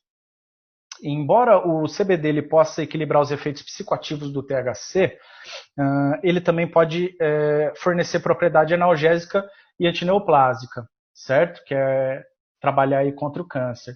O CBD ele também pode reduzir a taquicardia e a ansiedade causadas pelo THC. Então, nesse caso aqui, você quer tratar um animal com dor crônica, mas já é um vovozinho, é um idoso, sabe que ele tem um problema cardíaco e ele não pode ter uma taquicardia de maneira nenhuma. Equilibra essa dose aí com CBD, que o CBD ele vai trabalhar, vai conseguir reduzir essa taquicardia e ansiedade que a gente poderia ocasionar para o senhorzinho. Beleza? Sempre lembrando do efeito comitiva, não só o CBD e o THC, mas todos os canabinoides eles devem trabalhar em conjunto, assim como as varinas, assim como as formas ácidas, assim como os terpenos, né? A gente vai produzir um efeito desejado, muito seguro e com uma dose bem baixa. E isso significa proprietário feliz, né? O bolso dele não vai ser tão destruído a ponto de evitar o tratamento aí do animalzinho. Mais um aí. Opa, desculpa. Aqui alguns exemplos, então, de proporção. Quando a gente fala de um extrato 3:1 de THC e CBD, a gente vai trabalhar com efeito antineoplásico, orexígeno, né, que é o estimulante de apetite, e para tratamento de dor severa. Extratos de 1:1 equilibrados, ou 3:1 CBD-THC, a gente pode ter esses efeitos anti-inflamatórios, né? E atuar contra as doenças inflamatórias. Síndrome do intestino irritável, parvovirose, pô, super comum aí em cães, colite também bastante comum. Essa proporção de extrato também vai favorecer um efeito neuroprotetor. Então, aquele bichinho com espasmo, o bichinho que tomou umas bicudas na rua, foi atropelado, polifraturado, chegou com injúria cerebral espinhal, manda logo aí um 1:1 ou 3:1 de CBD-THC nele. Esse extrato também a gente consegue trabalhar a dor moderada a severa. E um extrato com CBD alto, 4:1 mais ou menos aí de CBD-THC, são os mais indicados para epilepsia, dor moderada, média a moderada, na verdade, para ansiedade e inflamação também. Plano de tratamento, galera. Quando a gente entra com a medicina endocannabinoide, a gente tem que ter um plano de tratamento. Não que o alopático não tenha, mas na cannabis eu vejo que ele é mais interessante porque o tutor ele participa ativamente desse tratamento. E ele vai ser uma peça fundamental, cara. A gente tem que ser super brother do tutor para ele passar toda a verdade para a gente. Então, é necessário uma parceria super íntima do médico veterinário e do paciente, no caso aí do tutor, porque ele vai passar para a gente algumas informações que podem ser a chave no tratamento. Lembrar que a medicina endocannabinoide ela é uma medicina que está buscando as raízes, então ela é bastante individualizada e de observação, principalmente quando a gente utiliza extrato caseiro, certo? Como a gente não tem essa viabilidade de produzir o extrato ou comprar esse extrato produzido e levar para uma análise, a gente tem que dar aquela gotinha e observar, entendeu? E isso daí quem vai passar para a gente é o tutor. Então, saber abordá-lo, saber buscar essas informações é muito interessante, certo? No caso da medicina endocannabinoide, o paciente ele deixa de receber o tratamento passivamente e ele participa ativamente da sua saúde. É ele quem vai falar assim, pô, doutor, eu acho que a gente pode fazer isso, eu acho que a gente pode fazer aquilo. Ele é o cara, na verdade sempre foi, né? Mas ele é o responsável por sua saúde e por nos passar as informações aí que vão dar uma luz para qual caminho a gente deve seguir. Então é legal a gente, no plano de tratamento, a gente definir alguns pontos. Primeiro de tudo, o objetivo do tratamento. Qual que é o objetivo do tratamento? É cessar a epilepsia? É diminuir a dor crônica? É trabalhar a ansiedade desse animal? Meu cachorro vai viajar? O que a gente vai fazer? Então, deixa isso bem definido, tá? Via de administração. Eu falo muito de extrato, porque é o que a gente mais tem acesso aqui no Brasil. Mas existe nebulizador, existe o patch, que é aquele adesivo que a gente cola na pele, existe pomada, então sempre informar via de administração. É tópica, é oral, é inalável, vamos para cima, deixa tudo registradinho. Outro ponto interessante é registrar a dose inicial. Então o produto X pode ser ele extrato medicamentoso ou extrato artesanal, com tantas miligramas ou com um total de THC e um total de CBD, certo? A frequência que a gente vai administrar esse extrato, ela pode ser uma vez ao dia, 2 vezes ao dia, 3 vezes ao dia, 4 vezes ao dia, depende muito da enfermidade, tá? Vejo experiência própria, questão de epilepsia, os animais eles têm respondido muito melhor quando a gente trabalha com 3 vezes ao dia, com doses divididas em 3 vezes ao dia. Isso a gente consegue ter uma concentração plasmática maior, né, ou sempre alta, e controla melhor os quadros epiléticos. Para quem não sabe, CID, BID, TID é uma inscrição em grego, se eu não me engano, CID 1 vez ao dia, BID 2 vezes ao dia, TID 3 vezes ao dia, certo? Importante a gente registrar também a titulação. Então, aumente a dose em X miligramas ou em X gotas a cada tantos dias ou até atingir o efeito tal. Isso é muito importante, e mais importante do que escrever é que o proprietário siga isso à risca. Tá? Tem caso que o proprietário vê melhor em 2 dias, uma gotinha só, ele já melhorou, eu vou dar logo 2 gotas. Cara, de 1 gota para 2 gotas é o dobro da dose. Só isso, o dobro da dose. Você pode realmente ferrar todo o tratamento e a saúde do bichinho. Então, jogo aberto, seja franco com o tutor, deixa-o bem instruído com relação a essa titulação e para ele seguir a risca. Você tem dúvida? Me manda uma mensagem, vem para a clínica, vamos trabalhar isso daí junto, certo? E aí, por último, registrar tudo. O tutor ele vai ser um auxiliar, cara. O tutor ele vai ser nosso braço direito nesse tratamento. Vamos tratar o tutor muito bem, hein, galera? Boa. Falamos de bastante coisa, vamos falar de dose agora. Eu acho que é interesse da maioria da galera aí. Então, dose, geralmente elas vão estar relacionadas com o extrato medicamentoso, certo? Os extratos importados, ou a própria HempMeds. A HempMeds eu acho que ela não faz específico para veterinária, mas eu sei de gente que usa e tem resultado interessante, certo? Acho que vale a pena a gente seguir esse protocolo, sim. Então, independente aí no início do tratamento, independente se o extrato utilizado vai ser o artesanal ou medicamentoso, é de suma importância começar com microdosagem. Tá? Microdosagem vai dar um campo de trabalho seguro para a gente e com baixíssimos ou quase nenhum efeito colateral, com a possibilidade de, se caso aconteça, voltar ao início para que ele não se prorrogue, não se prolongue e traga maiores problemas para o paciente. Tá? Doses altas a gente começa só em caso muito específico. Dor severa, epilepsia de difícil controle, neoplasia, e aí a gente tem que ser mais agressivo do que eles.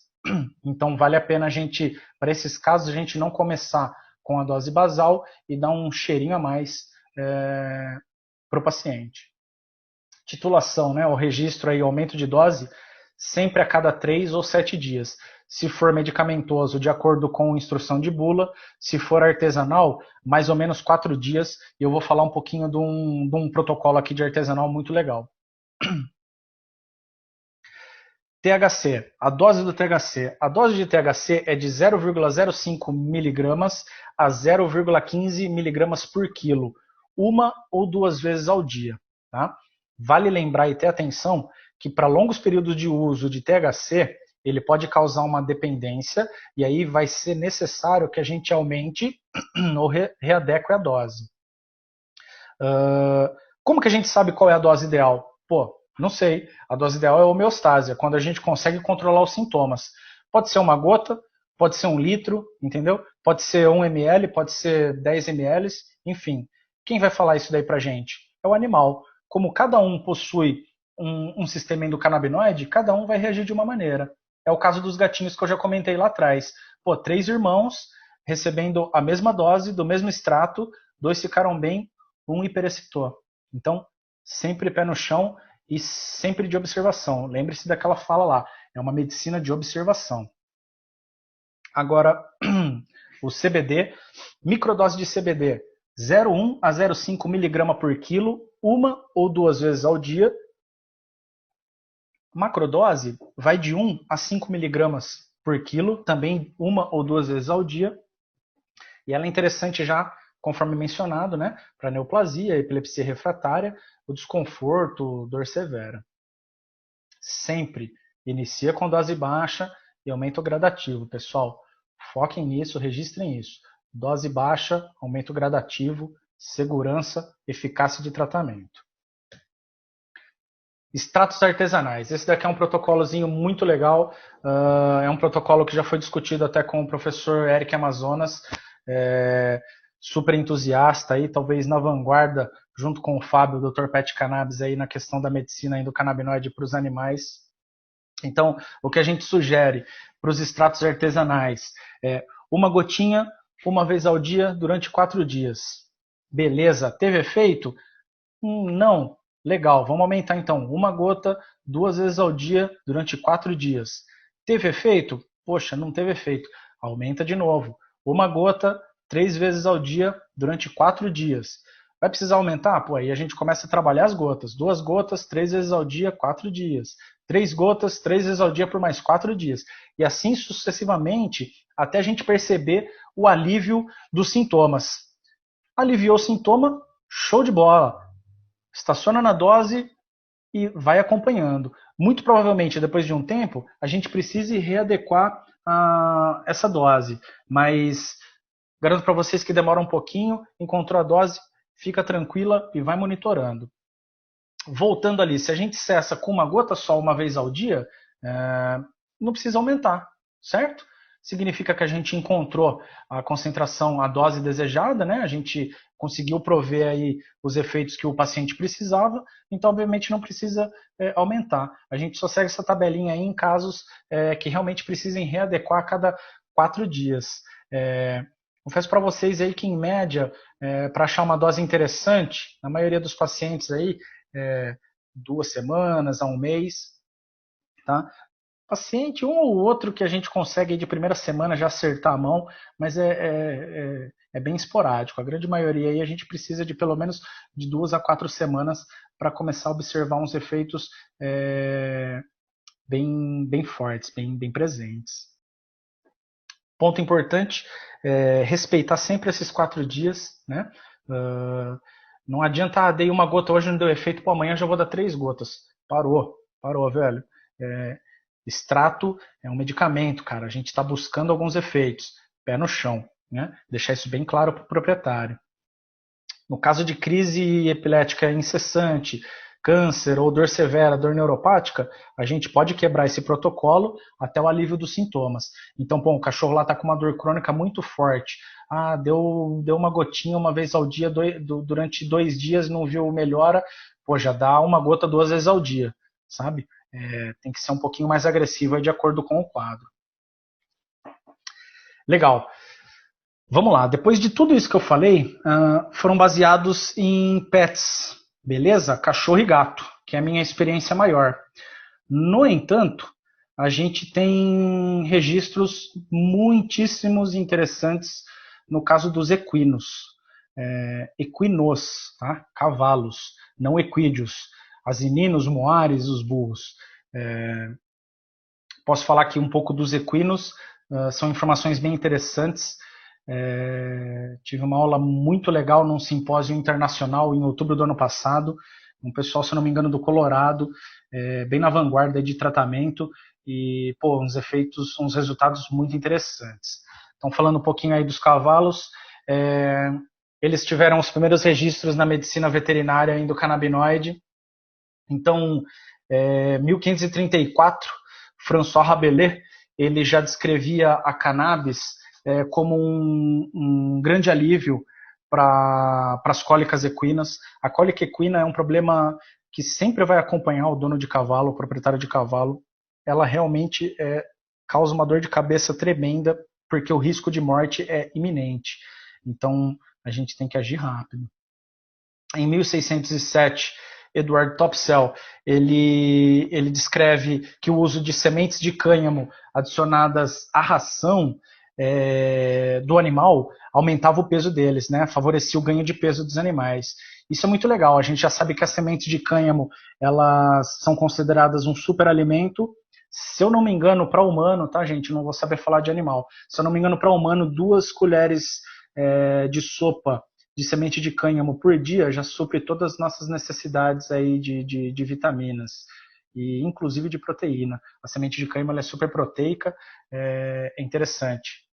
Vale a pena adicionar a nossa alimentação e vale a pena alertar também que ela não vai causar ou ocasionar nenhum efeito psicoativo. Tá? É uma semente super rica em proteína, rica em ácidos graxos, ômega 3, ômega 6, um alimento super completo. Início do século XIX, o general William Guile, ele era um oficial da cavalaria dos Estados Unidos e escreveu um livro chamado Horses, Saddles and Bridles. Ele descreve a cannabis índica como um antiespasmódico e superanalgésico. No livro ele relata que ela é recomendada em cólicas, indigestão aguda, impactação e constipação. Ela alivia a dor e a irritabilidade sem interferir nas secreções do estômago e do intestino. Pois daí super interessante. Ao mesmo tempo que ela alivia essa dor da cólica, ela também tem o efeito antiespasmódico, né? Trabalha melhor o caminhar aí do intestino. Pulando aqui, legal. 1912, no catálogo da Parke Davis, que é um catálogo veterinário, já se anunciava uma cura pronta para as cólicas equinas, né? Com flatulência, presença de gás e espasmódicas. O ingrediente, deixa eu ver aqui, os ingredientes, esse produto ele era composto por 60% de álcool, 12% de cannabis e 25% de clorofórmio. Então era uma tintura, né? A gente pode estimar. E o rótulo, ele afirmava que uma dose geralmente cura. Olha que interessante, cara. 1912 e os caras já tratavam o cavalo com isso daí. Hoje a gente ainda bate um pouco a cabeça. É complicado, né? Mas vamos aí em busca da evolução. E alguns relatos de historiadores também afirmavam que o poderoso extrato fluido de cânhamo ele produzia uma forte sensação de relaxamento e que diminuía essas dores abdominais aí do cavalo, reduzindo as chances de uma ruptura. Complicado. Geralmente a dor é intensa, cavalo é um animal que só vive em pé e cavalo com cólica é feio de ver, cara. Ele fica rolando no chão e imagina 450, 600 quilos rolando de um lado para o outro, mais um intestino inflamado, fatalmente pode rolar uma ruptura aí de alça intestinal. Ainda sobre os equinos, em 1915, no manual para ferradores e ferraduras, eles também recomendavam para cólica uma colher de chá de cannabis americana líquida misturada com uma colher de sopa de azeite de oliva. Olha aí, velho, os caras já faziam um extrato caseiro e sem tantos estudos já utilizavam um veículo gorduroso, né, o azeite, para que ele pudesse absorver melhor os canabinoides. É fantástico, né? Você acompanhar a evolução da medicina, assim, porra, é demais. Fico até emocionado. Em 1937, também, antes da proibição, os veterinários prescreviam rotineiramente os remédios para cólica com altas doses de cannabis. Os caras não tinham muito medo de efeito bifásico, não, cara. Eles desciam a mão aí e viam melhora nos animais. Essa é uma outra coisa que me indaga. Eu acredito que cavalo também deva ter efeito bifásico, obviamente. Se tem um sistema endocannabinoide, provavelmente ele tem um efeito bifásico, mas a gente não encontra relato disso na literatura. É bem doido. É uma medicina muito legal, tem muito campo para pesquisar, cara, para quem pretende aí seguir num stricto sensu, um mestrado, um doutorado. Pô, o Brasil acredito que não esteja permitindo pesquisa ainda com cannabis. Mas, pô, se tiver a oportunidade de sair, vá pesquisar isso, cara. É de suma importância. É muito legal mesmo. Alguns pontos que a gente tem que considerar aí com os equinos. Então, o alto custo pode ser um fator limitante. A gente sabe que não é barato o extrato. Para cachorro de 10 quilos não é uma coisa barata. Um frasquinho aí de 200 ml, a gente paga mais ou menos 300, 600 reais, depende da concentração dele. Imagina para um cavalo de 500 quilos, né?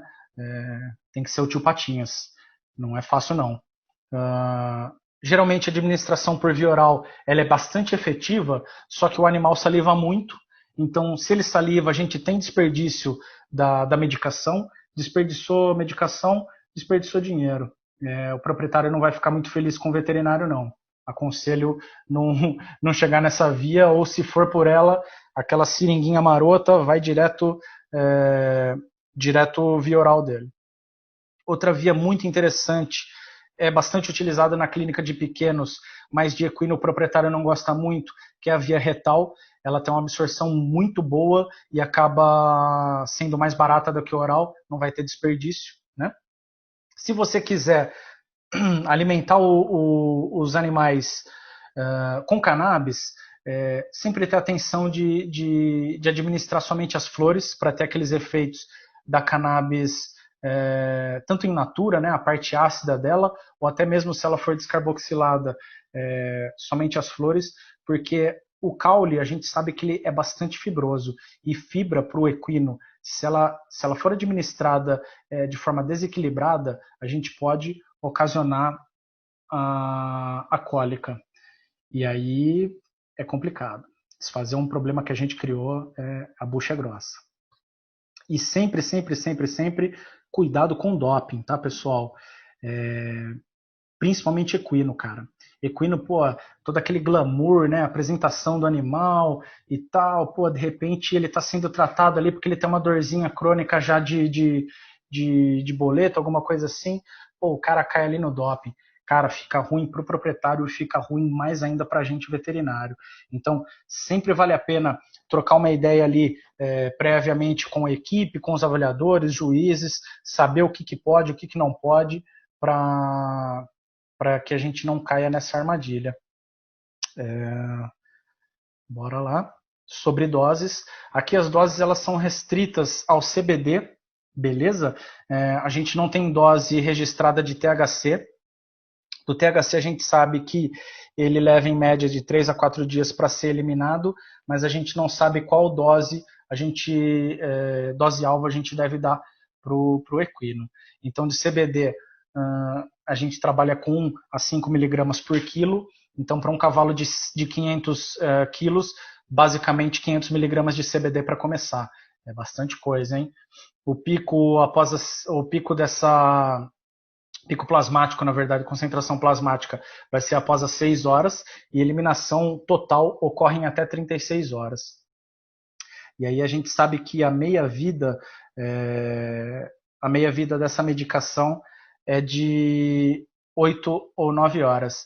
O que é a meia-vida? Meia-vida, desculpa, meia-vida é o período que a gente vai encontrar metade da concentração plasmática no organismo, entendeu? Então, depois de 8 ou 9 horas, se a gente administrou 500 miligramas de CBD, depois de 8 ou 9 horas a gente vai ter 250 miligramas de CBD circulante no animal ainda, certo? Aqui alguns exemplos ainda para os equinos. Caso de ansiedade, efetividade no tratamento com 125 miligramas de CBD, administrando 30 a 45 minutos antes do estresse. Então, é aquele cavalo que fica super agitado, né? Dia de prova, você tem que caminhar, sei lá, 300, 400 quilômetros com ele ali na carroceria, na verdade, perdão, e o cara fica super agitado. 30 minutinhos antes vai lá, dá um CBDzinho para ele, ele vai tranquilo, sossegadão. Nesse caso aí, né, estimando um animal de 500 quilos, mais ou menos 0,25 miligramas por quilo. Literalmente só o cheirinho. Casos de osteoartrite, bastante comum, ou animal com dor média, a gente pode começar com 250 miligramas por dia durante 3 a 5 dias. Depois de 3 a 5 dias, a gente passa para 125 miligramas por dia durante 5 a 7 dias. O que resulta mais ou menos aí uma dose inicial de 0,5 miligrama por quilo, e depois 0,25 miligramas por quilo. Casos de osteoartrite ou dor severa, já pode começar com o pé na porta ali, 1 miligrama por quilo, uma vez ao dia, durante 5 dias. E depois disso, a gente vai reduzindo gradativamente até encontrar a menor dose possível, né, com o melhor efeito esperado, para poder manter por longos períodos.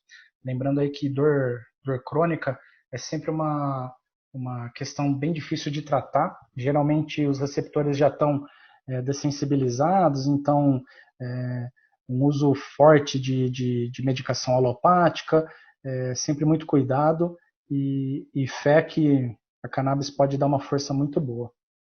Caso de alergia, inflamação, cavalo bastante comum é problema respiratório, a gente pode começar com doses de 0,25 a 0,5 miligramas por quilo também uma vez ao dia, enquanto ele apresentar os sinais. Sumiram os sinais, terminou o tratamento. Vamos falar um pouquinho agora do futuro da medicina endocannabinoide na medicina veterinária. Qual que é o futuro dos sonhos?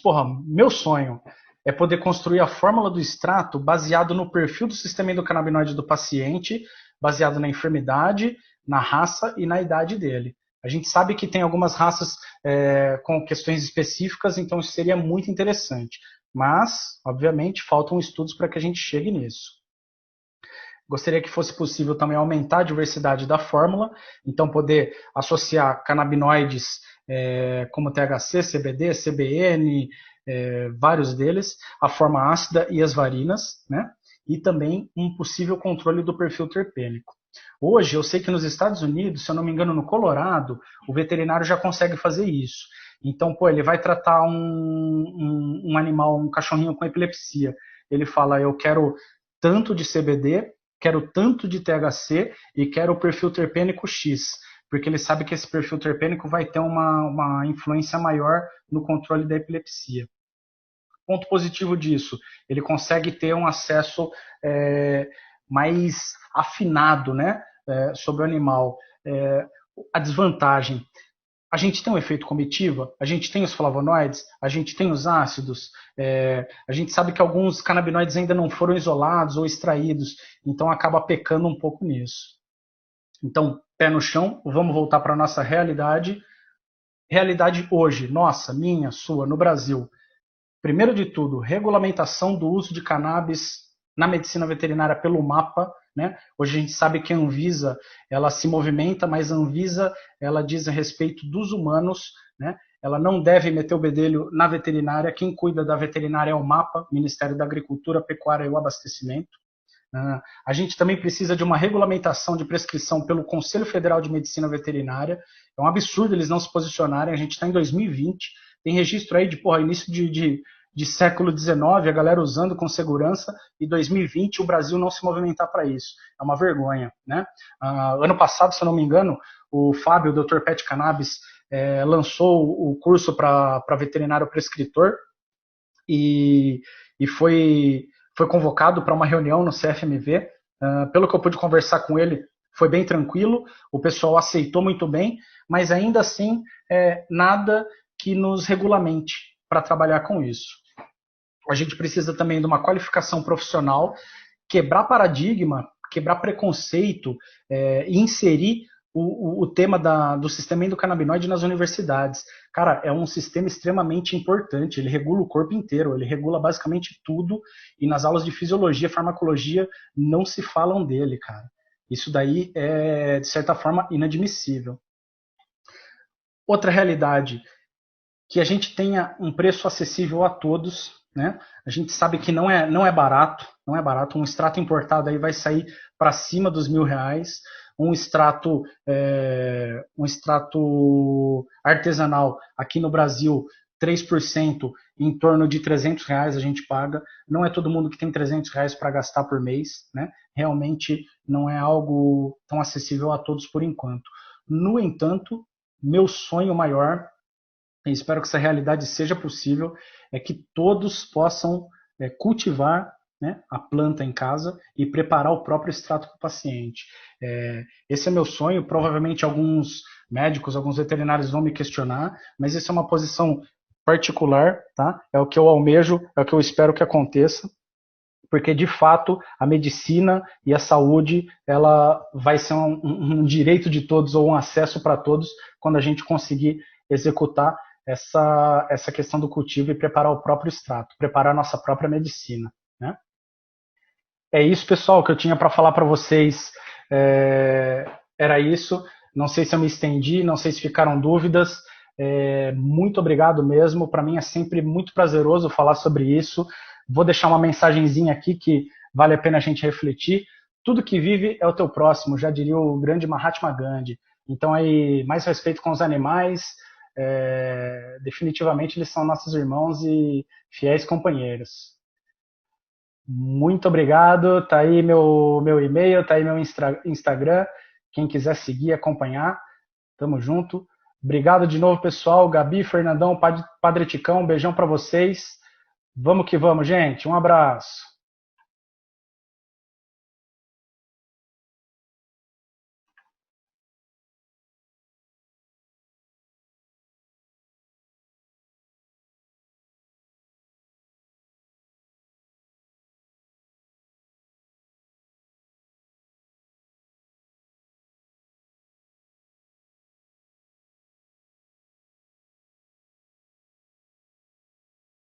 Oi, eu sou Lana Lívia, aluna voluntária do projeto PEX Cannabis, do curso de odontologia da Universidade Estadual da Paraíba, orientado pela professora Morgana Gadelha. Esse cordel que vou declamar não está finalizado, é um protótipo ainda, algo que vamos no coletivo do PEX Cannabis trabalhar muito. Seu conteúdo teve como embasamento as aulas apresentadas pelo terceiro curso sobre cannabis medicinal, liderado pelo Padre Ticão. A associação veio para ajudar, qualidade de vida para ofertar. Abraço Esperança já possui autorização, trazendo às pessoas a realização. O óleo é muito importante para aqueles necessitantes. A cannabis medicinal é algo primordial, precisando ser mais liberal no que tange ao uso medicinal. É uma fonte terapêutica essencial. Seu uso vai da quimioterapia até a ansiedade, mas para os órgãos públicos não há legalidade. O cultivo domiciliar é o mais utilizado, talvez por esse motivo seja tão criticado. No desespero da felicidade, as famílias cruzam a criminalidade. Indo para o laboratório, o resultado será mais satisfatório. Na cannabis medicinal, existe o sistema endocannabinoide, confundida por muitos pelos opioides. Essa lei de proibição afeta toda a população. Uma regularização justa seria perfeito, afagando a dor que vem do peito. As mães fazem um movimento danado. Talvez seja por isso que está tendo resultado. Uma pressão social fervorosa implica em uma comemoração vitoriosa. Do norte ao sul, em um grande resumo, todos juntos em um só rumo. Em nós existem os neurotransmissores, que funcionam como inibidores, aliviando muitas vezes a dor, proporcionando um quadro arrebatador, trazendo alegria e superação para aqueles que só tinham preocupação. Sua pesquisa é vasta e um só estudo não basta, impactando a saúde pública com a demanda de gritar acuda. A inexistência de uma discussão efetiva deixa toda a história um pouco cansativa. A esperança é uma aceitação geral. Assim, teremos algo mais valioso que cristal. O mercado canábico é exorbitante, indo de pequenos agricultores até o comerciante. A farmácia de Deus veio como planta, trazendo sorrisos que encantam. Os opioides já são substituídos, recuperando sonhos perdidos. Doenças já foram curadas, graças à cannabis plantada. PEX Cannabis é um projeto de extensão. Vise, acima de tudo, a sua colaboração. Nele, há uma abordagem terapêutica, produzindo discussões como a hermenêutica. Doutora Morgana é a sua coordenadora, que exerce um papel lindo como professora. Estamos juntos em uma só luta, em busca de melhores futuras. Do THC e CBD estamos trabalhando, sua função no cérebro que vem gerando. E é isso, obrigada pela atenção, eu espero que tenha agradado. Esse foi um poema que eu fiz na melhor das intenções, foi o que eu aprendi, e eu sou muito grata por esse curso. Muito obrigada, viu?